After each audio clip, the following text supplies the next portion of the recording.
बहुएं आकर राज कराएंगी, बिस्तर पर बिठाकर खिलाएंगी, ये सपना तो हर सास का होता है। पर बेचारी पुष्पा, उसके साथ जो हुआ उससे तो पुष्पा के सर से मानो आसमान ही सरक गया, क्योंकि पुष्पा के घर नई नवेली 2 बहुएं जो आई थी। देखो बहुओं, तुम दोनों से मेरी बड़ी उम्मीद है। मेरे पति तो कुछ समय पहले गुजर गए, अब जो भी हो तुम ही हो, इसलिए मुझे कोई शिकायत का मौका नहीं चाहिए। अरे मम्मी जी, अब हम आ गए ना, हम दोनों आपका बहुत ध्यान रखेंगे। सही कहा नेहा भाभी, हम भी तो आपकी बेटी ईशा जैसी ही हैं, बेटियां बनकर आपका ध्यान रखेंगे। अरे मेरे तो भाग्य ही खुल गए, जो इतनी सुंदर, समझदार और संस्कारी बहुएं मिली है मुझे। मेरे घर में तो रौनक ही हो जाएगी।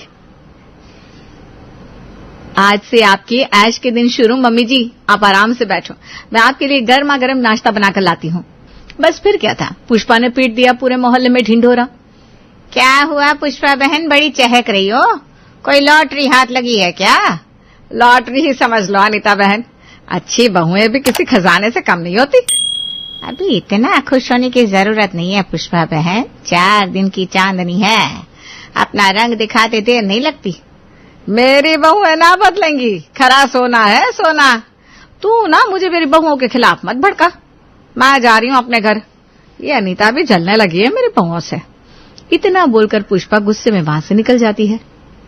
ये लो, भलाई का तो जमाना ही नहीं है, 2 दिन में ही अपनी बहुओं पे लट्टू हो गई। भगवान जाने क्या ही होगा पुष्पा का। कुछ दिन खुशी से बीत जाते हैं तो पुष्पा की छोटी बहू ट्विंकल पास आकर कहती है, मम्मी जी आप कहाँ चली गई थी? मैं कब से आपका इंतजार कर रही थी, मुझे ना आपसे कुछ जरूरी बात करनी थी। अरे मैं तो ईशा के घर गई थी, तेरी ननद के। बोलना क्या हुआ बहू, मैं सुन रही हूँ। दरअसल मम्मी जी, आपका कमरा घर में सबसे ज्यादा बड़ा और सुंदर है। मैं सोच रही थी क्या वो कमरा मुझे मिल सकता है, क्योंकि कल बच्चे होंगे, छोटे कमरे से फिर दिक्कत होगी ना। देख बहू, तू मेरा बहुत ध्यान रखती है और ये अच्छी बात है, पर वो कमरा तेरे ससुर जी ने खास मेरे लिए बनवाया था, इसलिए वो कमरा तो नहीं दे सकती। बाकी जो तुझे चाहिए वो मैं तुझे दे दूंगी। ये क्या बात हुई मम्मी जी, मैं इस घर की बहू हूँ, वो कमरा आपको मुझे देना ही होगा, वरना मैं अपने मायके चली जाऊंगी, संभालना अपने बेटे को खुद। पहली बार अपनी बहू का ये रूप देखकर बेचारी सास के तो तोते ही उड़ जाते हैं। अब ठीक है, देखा ऐसे घर सर पर मत उठा, दे दूंगी कमरा, मैं तेरे कमरे में रह लूंगी। आप समझी नहीं मम्मी जी, आपके कमरे में मैं और अनुज जी रहेंगी और मेरे कमरे में मेरा सामान रहेगा। कम से कम 2 कमरे तो चाहिए होंगे ना हमको, तो आपको स्टोर रूम में रहना होगा। तेरा दिमाग खराब हो गया क्या बहू? इतने बड़े घर के होते हुए मैं स्टोर रूम में क्यों रहूंगी?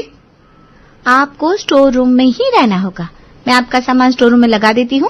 और हाँ, ये बात अपनी बेटी ईशा को मत बताना, समझी? घर की बातें घर में रहे तो ही अच्छा है। अपनी बहू का ये रूप देखकर बेचारी सास कुछ नहीं बोल पाती और चुपचाप अपना कमरा जो उसे बड़ा कीमती था वो छोड़कर स्टोर रूम में आ जाती है। वहां का एसी खराब होने की वजह से वो रात भर सो नहीं पाती और सुबह होते ही अपने बड़े बेटे विवेक से कहती है, अरे विवेक बेटा, एक तो छोटी बहू ने मुझे मेरे कमरे से निकालकर स्टोर रूम में डाल दिया, वहां का एसी भी खराब पड़ा है, जरा मैकेनिक को बुलाकर उसे ठीक तो करवा दे। ठीक है मम्मी, मैं फ्री होते ही मैकेनिक को कॉल कर दूंगा, अभी मुझे लेट हो रहा है ऑफिस जाने के लिए, मैं चलता हूँ। अरे पर बेटा मेरी बात तो सुनते जा। ये किस हवा के घोड़े पर सवार है, मेरी बात भी सुनकर नहीं गया। ये आजकल के बच्चे भी ना, इनके पास माँ से बात करने का भी समय नहीं होता। 2 से 3 दिन बीत जाते हैं पर कोई उसके कमरे का एसी ठीक नहीं करवाता। तब जाकर वो अपने छोटे बेटे अनुज से कहती है, अब माँ की इतनी भी अहमियत नहीं रही क्या बेटा कि माँ की बात सुनी जा सके? 3 रात से मैं सो नहीं पाई हूँ। अरे मम्मी, काम में बिजी रहता हूँ, नहीं रहता याद, भेज दूंगा आज। हाँ, अब तो सही बात सुनते हुए भी इनको मौत आती है। खैर मेरे कमरे की एसी ठीक हो जाए बस। थोड़ी देर में एसी वाला आता है। एसी ठीक हो जाएगा माँ जी, पर उसके लिए पूरे 3000 रुपए लगेंगे। हाँ तो ठीक करना, पैसे दे दूंगी मैं तुझे, मैं अभी तिजोरी से निकाल कर लाती हूँ। जैसे ही पुष्पा चाबी लेकर तिजोरी के पास पहुंचती है, झट से बड़ी बहू नेहा सास के हाथ से तिजोरी की चाबी छीन लेती है। अरे बहू, ये क्या कर रही है? मेरी तिजोरी की चाबी क्यों ले ली तूने? अब देखो मम्मी जी, आपकी ना उम्र हो चली है, तिजोरी सेफ नहीं है, इसलिए आज से ये तिजोरी मेरी हुई। वैसे भी आपने छोटी बहू को घर का सबसे सुंदर कमरा दे दिया, तो तिजोरी की तो चाबी मुझे दीजिए।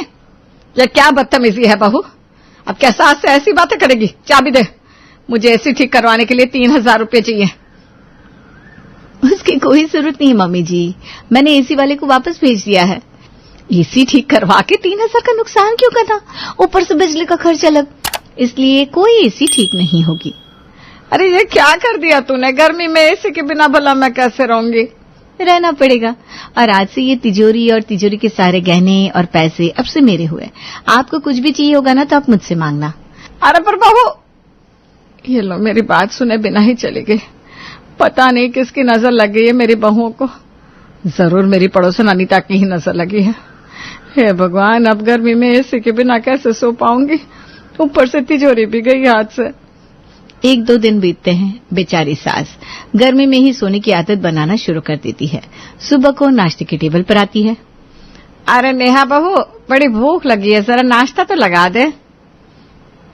मैं सारा दिन खाली नहीं बैठी रहती मम्मी जी, वैसे भी नाश्ता खत्म हो गया है। क्या मेरे बिना ही सबने नाश्ता कर लिया? बूढ़ी सास का ख्याल नहीं आया किसी को? ओहो प्लीज मम्मी जी, इतना टाइम नहीं है मेरे पास कि मैं आपका लेक्चर सुनूं, वैसे भी मुझे कहीं जाना है। ये देखकर बेचारी पुष्पा हक्की बक्की रह जाती है और अपनी दूसरी बहू से कहती है, अरे ट्विंकल बहू तू ही कुछ बना दे खाने को, नेहा बहू तो कहीं चली गई है। ओहो मम्मी जी, आप हर टाइम मुझ पर हुक्म मत चलाया करो। मैं क्या यहाँ आपका नौकर बनने को आई हूँ? मेरी भी अपनी एक जिंदगी है। अरे तो बहू, क्या मैं तुम लोगों की जिंदगी का हिस्सा नहीं हूँ? क्या अब मुझे टाइम से खाना भी नसीब नहीं होगा? मम्मी जी, अपना ये इमोशनल रोना धोना बंद करो। वैसे भी आज मेरी मम्मी आ रही है, मुझे उनके लिए खास डिशेस बनानी है। जो घर में पड़ा हो आप वो उठाकर खा लो, मुझे तंग मत करो। पुष्पा ये सुनकर मायूस हो जाती है। पेट की भूख मिटाने को घर में खाना ढूंढती है पर उसे कुछ नहीं मिलता। शाम में ट्विंकल के घर से मेहमान आते हैं और ट्विंकल कई तरह के पकवान उनके लिए तैयार करती है।